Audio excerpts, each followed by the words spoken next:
actually HR holds the company together. It is the function that we don't have it, we are going to get sued. If we don't have it, like there's no retention. Welcome to the Fractional Edge podcast, the ultimate podcast where we unlock the power of workforce planning and discuss the rapidly growing fractional executive staffing strategies to supercharge your business. Meet your hosts, Fraser, a workforce planning expert, fractional chief human resources officer, and founder of C4 Talent. And Jason Huett, the sensei of marketing, fractional chief marketing officer, and founder of Fifth Degree Marketing. We'll bring you insights from seasoned pros, inspiring success stories, and actionable strategies to optimize your valued workforce. Don't miss this chance to upgrade your business with top industry leaders in today's competitive landscape. So tune in and learn how to unleash your competitive edge. Welcome today to the Fractional Edge podcast. My name is Carol Fraser. I am a fractional CHRO. With me today is my co-host, Jason Huett. He is our fractional CMO. And today we have Chrisa Boyce. Chrisa, tell us a little bit about what you do, what your fractional expertise is, because I think it's more than one, and a little bit about how you got started. Yes, thank you. I'm so glad to be with you guys today, even though it's freezing outside. I'm glad to be here with you and warm. So I am a fractional COO and CSO. My background actually is quite varied. I started my career off in marketing and branding. So I have a lot of experience in all various levels of leadership. But when I work in a company now, I come in from the lens of how can I be the CEO's right-hand person, and really thinking through exactly how to address various pain points inside the organization. That typically means that I take on a operations function that equals both looking at HR, process, and systems, and then also a little bit of their financial infrastructure. So just depending on what people are working on. So it's a little bit more of a holistic approach. I am not a true operations person. So the good thing about that is I will not get stuck in all the details. And in the minutia of things, I have the ability to really kind of zoom in into what's going on an operational level, and then be able to synthesize that information to a CEO in a way that's not overwhelming or that their eyes are glossing over. So that's what I do. And then in terms of how I got into this world, I had transitioned out of marketing and branding many, many years ago. I had gotten to the point in my career where the next move was CMO level. And I just felt like that was not what I wanted to do. I had been working with an executive coach for a while, and had decided to moonlight as a coach for a little bit of time. And when I had this opportunity to leave what I call my corporate life, I decided I would continue to work as a coach. And that opened up this opportunity where I was hired by a company to help build their corporate practice. And in that time, I worked with startups, helping them scale. They were typically in the round of funding, that they were getting a lot of infusion of capital to build their teams. And I was supporting them and helping them build culture, and helping them scale. And then also for that company to have potential training for large organizations. So that all parlayed into some consulting work, and here I am. Interesting path. Yeah. Married. I don't know that I've been in contact with anyone that started off kind of in the marketing branding world that by choice moved into the operations and CSO role. I think it's wonderful. You obviously have multiple parts of your mind, opposite parts of the brain at work there. Do you do is most of your work, is that COO, or tell us about the CSO and how that intersects? Yeah, got it. I know, by the way, anyone that worked with me back in the day, when I tell them I do operations, I was the frequent offender. I was the one on everyone's hate list. I didn't do any of the systems updates. I fought with the operations team. I had no part of any of the operational things. So the other thing that actually is nice is on the other side, I really do get the resistance from a lot of the teams and how annoying it is what we're saying we want to do and how we want to shift process. I really can feel the pain. So I get that. So the CSO part, the CSO part is really the strategy piece. And so sometimes what will happen is a company will have a lot of specialists, right? So there is a true finance person, a true HR person. They're really good in their particular functions. But then what's sort of missing is the ability for those teams to coalesce and help drive the company to scale specifically from the inside out. And usually in this context, the CEO is a biz dev person, right? They love to go out. They are the figurehead of their brand or their company, and they're not really in the day-to-day sort of minutia of how do we scale a business. And there's that missing link. So when I come in as a CSO, that's what I'm helping the teams do. I'm helping take the CEO's vision and what they want to do and grow in terms of like the type of business that they want to have from the outside, like the brand, and basically helping them transpose that into like what the culture is going to look like and what the infrastructure is going to look like. And then leveraging the specialists to do that. And typically people who are so specialists in that way have a hard time really kind of thinking outside their specific specialist area. So I help them communicate with one another. And is there a certain type of company that you work with or industry that you're in? No, actually, I'm industry agnostic. The size of company typically varies. I would call it more mid-sized company. So I work with organizations in a fractional capacity up to like 50 million. My sweet spot is 20 to like 35. There's a lot of really like good opportunities to do a lot of interesting things in that size of an organization. And it's fun to watch people grow. I find that if they're like in the $10 million range, it's hard to get them to grow because there's a lot of investments in infrastructure. So it takes a minute, but in the like 20 to 30, there's less investments needed. And it's a little bit more fun. So that's my sweet spot. I love it.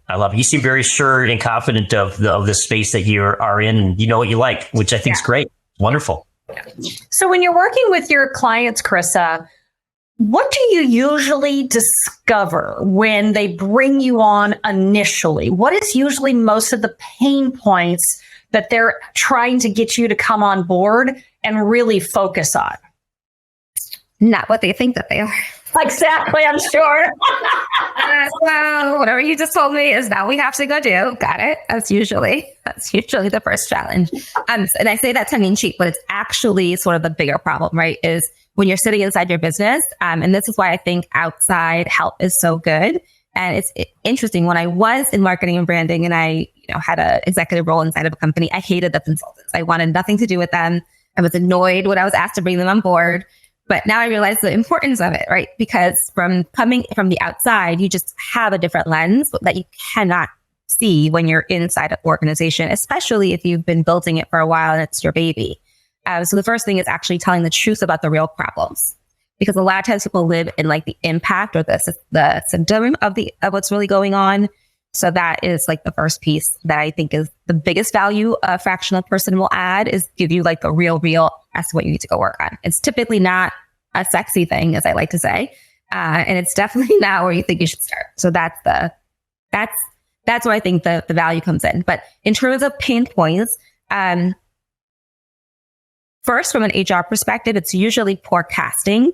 So we have a lot of people who are like doing a great job, but like there's something off, and there's not necessarily like a lot of growth in certain levels of leadership, and sometimes even in junior staff. So we haven't cast it appropriately.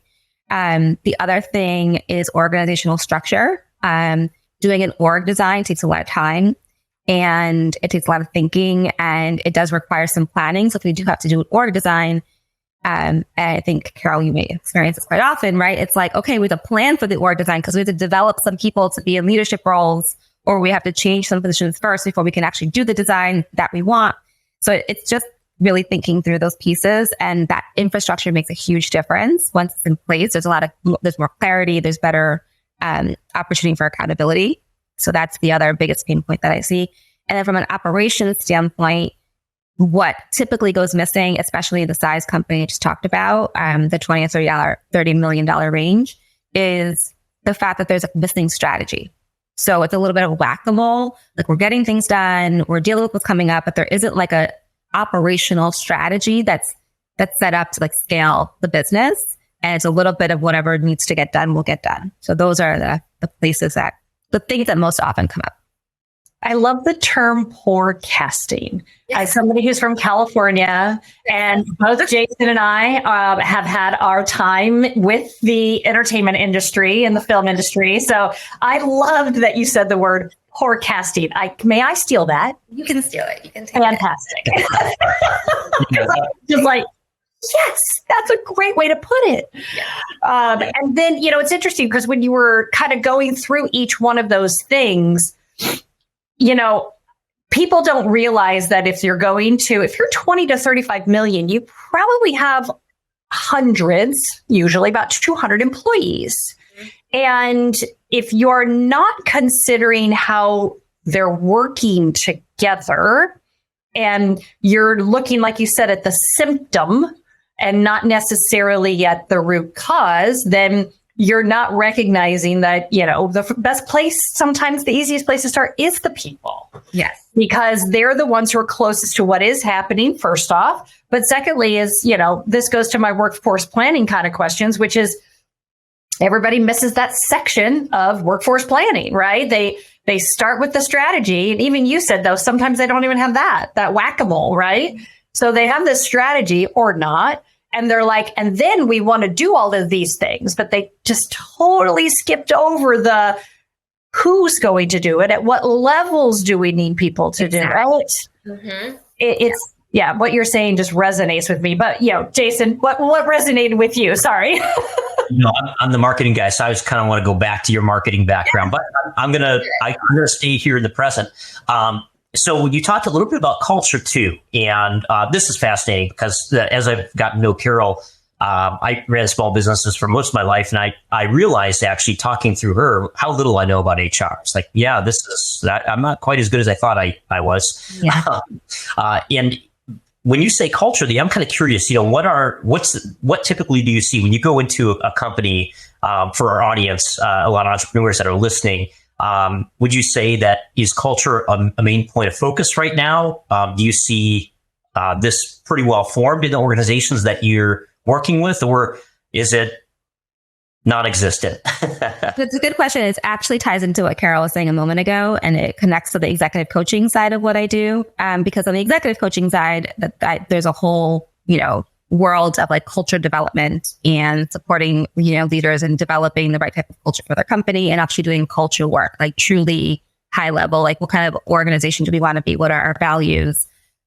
Culturally, just as a company mission, but then also from like a diversity, equity, and inclusion standpoint. So there are like many things that tie into like the fractional world, because a lot of times what will happen is companies will do culture work, but there isn't like a process or a system to integrate that culture work. And it's like, great, we all feel amazing after this retreat. We spent all this money and it was great. We went to some fabulous place and now it's kind of dead in the water.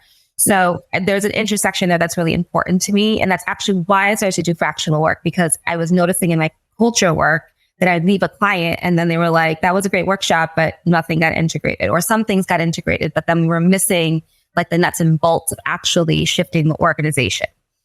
So the first thing I will say is that people will mess everything up. It doesn't matter how good your system is or your process. If they're not on board, if they don't care, if they're not the right people, it doesn't matter. So I think there should always be a focus on people and helping people be bought in as part of like doing any type of like change in system and process kind of work. So that's like the most important piece, especially when I'm going into organization. I can't do anything on a process side if the people aren't going to believe it or buy into it. And if I don't understand what their reality is, like sometimes it's not that they're resistant. They just like don't know how, or they're not trained, or there isn't the right structure in place to help them get work done or integrate new systems. So that's that piece of the people side. From a culture standpoint, it really sort of runs the gamut. Some companies are overly focused on culture, and then they sort of turn a blind eye to like process and infrastructure and even accountability, because sometimes we're culture focused. We want everyone to feel like they belong, and we want everybody to be part of the company building, and we want everyone to have a say. But then what happens is the world of like who's accountable, who has authority, and who's responsible gets a little blurred.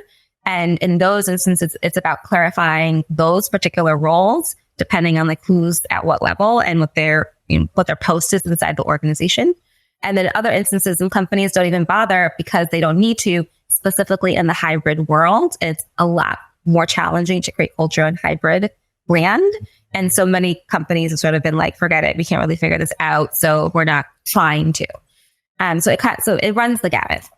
Okay. I feel like that could be a whole podcast episode, just having you two talk about how the connected world has impacted, the workplace. Oh my God. We could probably also tell horror stories of something.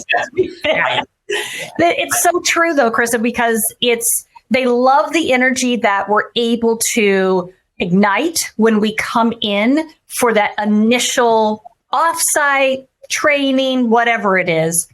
And it's actually, I don't know about your business, but one of the things that I almost as part of that is make them workshop ways of working, make them actually put down in paper, strategize right there. How are you going to make this work? So give me 5 things you're going to do to make that work. Give me 5 things you're going to do to make that work. And then that way, at least they walk out with a little bit of something. Because you're right. They love the ideas, but it's effort. It's effort that they haven't had to expend before in the hybrid world and remote world. But it is totally doable. Yeah, it's just, you got to invest the time. That's all. Yeah. So when you're dealing with, when you go in, are you directly working, reporting to the CEO usually? Or, I kind of dovetail that into 2 questions. In coaching, we never do that. But, do you work with the CEO? And then what is your connection with the CHRO or whoever's doing human resources? Because there is that blend. How does that all work for you? Yes. Good question. So, yes, I'm reporting directly to the CEO. I'm really trying to help that person specifically figure out how to get the business to where they want it to be. So that is my direct point of contact. In some companies I've gone in and there isn't a CHRO. There might be like a director of HR. So part of what will happen is my job is to develop that person and help them grow, or thinking through like, how do we take this function and help it actually be more meaningful inside the organization? Because it's just functioned as HR, and the funny thing is HR in most companies gets a bad rap. It's like, it's just HR, but actually HR holds the company together, right? It's like, it is the function that if we don't have it, we are going to get sued. Like, if we don't have it, like, there's no retention. So, there is a part of when I'm coming in and there isn't like a fully developed like head of HR. My job is to help groom the person or find somebody that can really scale that. So we can match the strategy that the CEO is trying to accomplish. And part of my job is to help the CEO articulate what they are trying to accomplish. And it's not, I always say it's not sexy, but like building the business from the inside out is not fun. It's like way better the other way, but we have to go from the inside out. I love that. That's, there are a lot of things in business. I think people that are considering entrepreneurship think, running a business is so sexy. It's awesome. I mean, if you could peel back the onion and see everything and know that ahead of time, you probably would never start a business. But I think there's a lot of details in what you're talking about that are really meaningful. What advice let's say for the entrepreneurs that are listening, would you have for working with either a COO or a CSO at the onset? What can they do to prepare to work with someone like yourself? Oh, it's a really good question. I love that question. So I think the first thing is to really be honest about what your own shortcomings are. I think this is really hard for some CEOs and founders because like if they've started a business on their own specifically, there's a lot of pride in that. And speaking as a high achiever myself, I really do want to be able to do everything. And I want to be an expert in everything. And it takes some level of like admitting that I need help that is required in order for me to go get the help. So first thing is be honest about the weaknesses you have and also the things you just don't care about, right? Because there's a truth about that too. And typically the things you don't care about, you're not paying attention to, but also they might need to be tended to in your business. And because you are not focused on it or you're not mandating anybody to care, others are not paying attention to it. So that would be the initial like intake that I would ask for them to do. And then the last piece is be honest about like how you've delegated work. A lot of times what will happen in companies is you'll have people who are just awesome, like they'll roll up their sleeves people, they're high level executive or even just, a more junior level executive, and they can just get things done for you. And so it's easy to be like, oh, this person will handle it for me, or like they will figure it out. They're wonderful. They're a unicorn.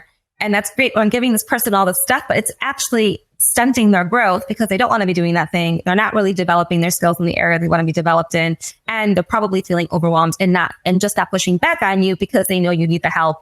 And they also want to be of service. So being honest about that too helps pull apart where we actually have the holes in staffing and in like creating better verticals inside the business.